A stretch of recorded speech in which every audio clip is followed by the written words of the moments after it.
That's just about enough of that. I'm Detective Joe Good, a good cop. I see the positive in things. This is my partner, John Bad. I'm a bad cop.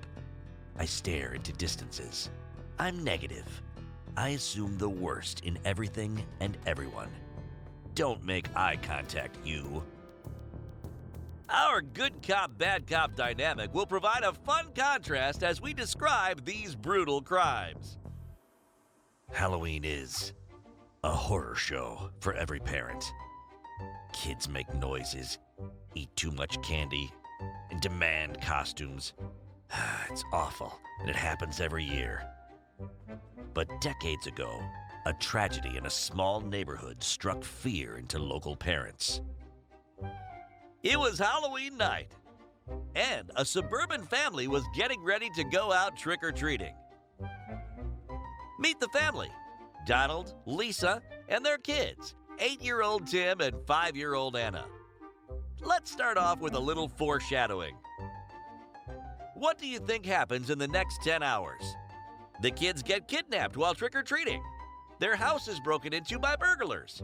Someone dies.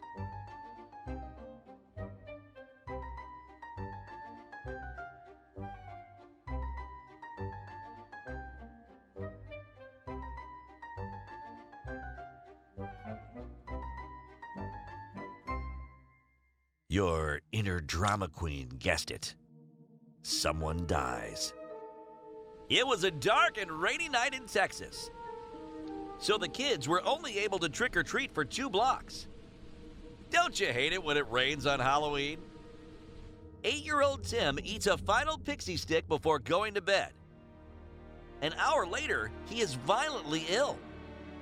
He dies, convulsing on the bathroom floor. Tim's death rattles and horrifies his small community.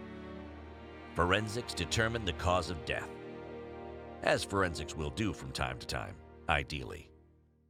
What killed Tim? Ate so much sugar that he went into cardiac arrest?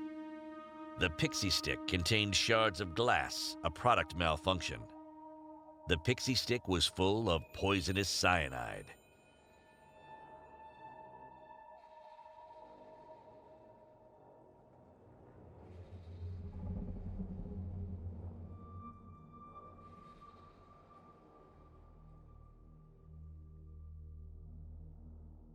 The manufacturer of pixie sticks is not to blame here. Tim was poisoned. Detectives determined the poison was planted in the candy expressly to kill Tim. The police discreetly collect information on the whereabouts of Tim's family before, during, and after Halloween. Donald had recently developed a fixation on cyanide and cyanide poisoning. He actually told people about how interested he was in the poison.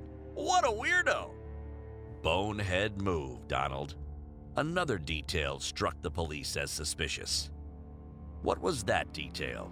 Donald had taken out a life insurance policy on his son? Donald refused to call an ambulance when his son first became violently ill. Donald went to a pharmaceutical conference the week before where he procured cyanide samples. Oh, and make sure to click the red button and subscribe to our Riddle Me This channel.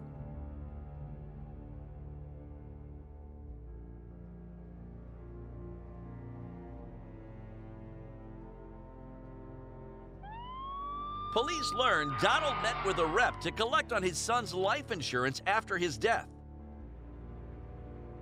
He had taken out the policy only months before. Suspicious, no? Bonehead move, Donald. The PO wants to gather as much evidence as possible in order to arrest Donald.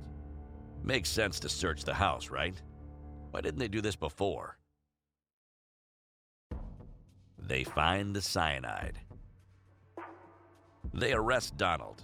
He denies any wrongdoing. Donald did poison Tim. He actually gave out more poisoned pixie sticks to cover his tracks to make the crime look more random. Luckily, no kids ate them. Why did Donald kill his son? His son discovered Donald was having an affair? Donald never wanted kids and was looking for a way to get rid of his own? Donald was $100,000 in debt and couldn't hold down a job.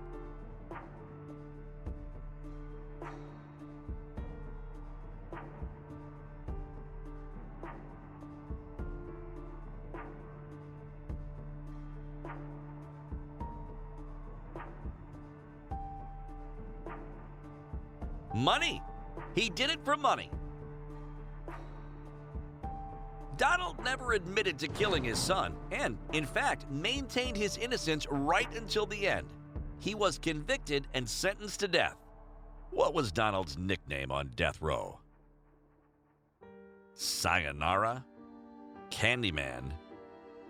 Sunkiller?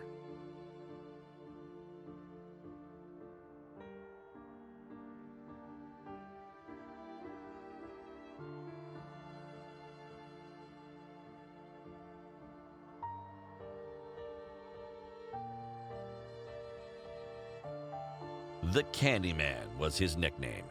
Some local parents didn't let their kids celebrate Halloween for years afterward.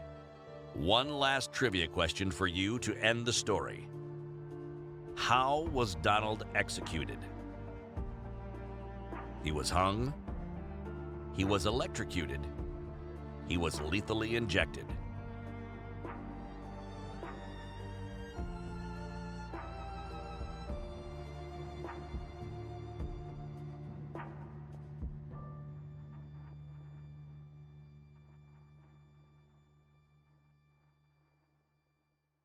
He was executed by lethal injection.